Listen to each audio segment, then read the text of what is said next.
galladaada ruuxaan ka dalin looma godoboobo gelin quranimaan kuu gilgilin looma jiro geela weligeena guul wada ma noqon labadeeduba gelin la siiyay wixii gaajo laga dooran jiray naar ku gali mayno horaa loo yicaal hadduu lada kaaga dhaco ama si ciidoobo aqlina inuu ku weyn yahay ma cuno calafka qaarkiisa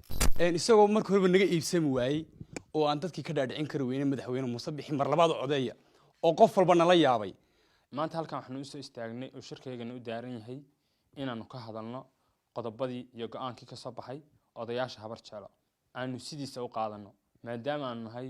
odayaashii aaqiladii go'aanka soo saaray ciyaalkoodii yaryaraa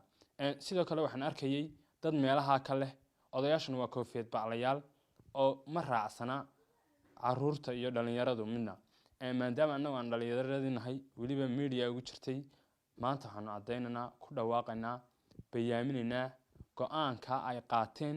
odayaasha habar jeclo sida uu u yahay inuu qaato waxaana noo cuntami weyday meesha boqorkii marayo xaashi marayo xirsi marayo cirra marayo intaasoo wasiir marayso SNM oo dhan marayso inaanu annagoo ciyaal ah ama dhalinyaro ka soo horjeesano way noo cuntami weyday horaa loo yicaal hadduu lada kaaga dhaco ama si ciidoobo aqlina inuu ku weyn yahay ma cuno calafka qaarkiisa aniguna noocaasoo kale nahay isagoo cirra sharaxana cid kale uma codaynayo dalkani birmad iyo badbaado wax qabad cusub buu rabaa baraaruga oo ka toosa been yaan la isu sheegin 7 sano aad hortaagan sidaa walaalkii ka dhawaajiyey haddaanu nahay dhalinyaradii beesha bariga burco ama habar jeclo waxaanu qaadanay go'aankii ka soo baxay beeshaasi labada qodob ahaa sidiisaasaan u qaadanay annagu waxaan ka mid ahay dhalinyaradii miidiyaha madaxweyne Muuse Bixi Cabdi bariga galbeed buu raacay isagoo marka horeba naga iibsami waayey oo aan dadkii ka dhaadhicin kari weyne madaxweyne Muuse Bixi mar labaad codeeya oo qof walba nala yaabay haddana markii uu soo baxay go'aankaasi wuu noqon kari weyne horgallo reerkooda aana tirsan markaan waxaan leeyahay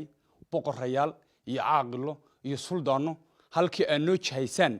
ayaan u jahaysanaynaa halkii aan noo hogaamisaanna waanu maraynaa dhalinyarada annagoo kale ah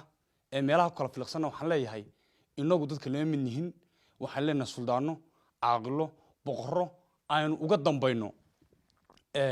markaan waxaan leeyahay boqorrada iyo caaqilada aan ku daba tukanno ku taba salaadno galladaada ruuxaan ka dalin looma godoboobo gelin quranimaan kuu gilgilin looma jiro geela weligeena guul wada ma noqon labadeeduba gelin la siiyay wixii gaajo laga dooran jiray naar ku gali mayno